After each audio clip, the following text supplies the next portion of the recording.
When Pooja Arya got married nearly 3 years ago, there was no question of moving in with her in-laws, as most young women in India do following their wedding day. "My husband and I are both independent-minded," she says. "I thought it would be more fun to live on our own."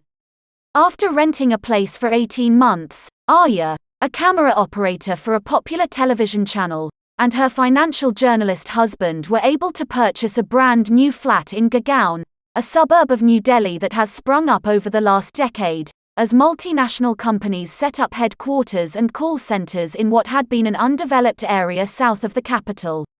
And they are not alone among young Indian couples in forsaking the joint family system. A combination of shifting social mores and economic changes has pushed Arya's generation towards a more modern lifestyle that includes homeownership. One of the main drivers of the trend is an evolving credit business, which now gives young Indians access to home loans, not previously available. Rising employment and the need for a more mobile workforce means that professionals must frequently move to a city different from the one where they grew up to pursue a career, Mumbai for finance, say, or Bangalore for technology. Women have also taken on jobs in droves in the past decade, giving rise to India's own dinks, double income, no kids, who have enough money to leave the home they once shared with mummy and papa and cover a monthly mortgage payment. So the extended family is set to make a comeback in Britain, research * carried out by a building society reveals. It is easy to see why grown-up children can't afford to move out of the family home. What with booming property prices and student loans to pay back, grandparents are living longer and can't afford the cost of residential care. Some might see this as a good thing. Children can bond with their grandparents, who are so much wiser and more patient than their parents. And if there is childcare to be done, the old folks are there to do it, in return for being looked after themselves. Think of all the money to be saved. But as someone who spent the early years of childhood in just such a setup, believe me, it's not all good news.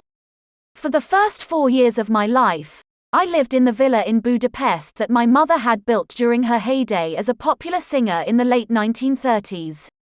Her father, a village headmaster, had contributed to the building costs and planned to move there with his wife, my grandmother, when he retired.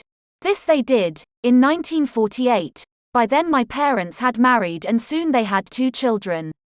I learned much later, when I was old enough to understand such things, that as soon as my grandparents moved in, life got worse for my father. My stern Victorian grandfather felt that as he had paid in part for the villa, he was a rightful owner, the real head of the household, and my father a little more than a tenant.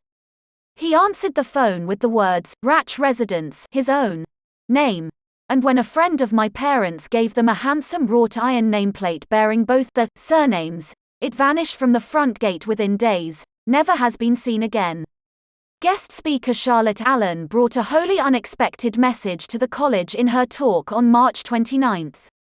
Traditional extended families allowed women more freedom, privacy, power, and self-worth than they gain from the fragmented families and communities produced by the modern cult of self-fulfillment, she argued. Extended families have been the basic social unit worldwide and throughout history, even when people physically reside in nuclear households, Allen claimed, citing several studies. People in such families have important relationships with different family members so that their self-worth and contentment do not depend on a lifelong emotional and intellectual romance with their spouses. Allen described a way of life that is now largely abandoned in the West.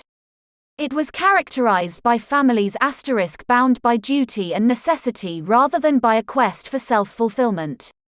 They were economically productive units in which women did socially respected work in or near the home, children helped with chores, and older people helped raise children. Allen read an excerpt by feminist author Germaine Greer that described a mid-20th century Italian family. The married couple grew apart as their romance wore off, but maintained a web of relationships with in-laws, siblings and parents. In contrast, Allen explained, American women who moved to the suburbs after World War II found themselves isolated from any extended family or community. Their only long-term relationships were within the household, and they were forced into inescapable intimacy with only one person. Their husbands became their only source of adult conversation. Suddenly, women began noticing that men weren't supportive or responsive and didn't share their feelings. Their discontent focused on the only family relationships they had left.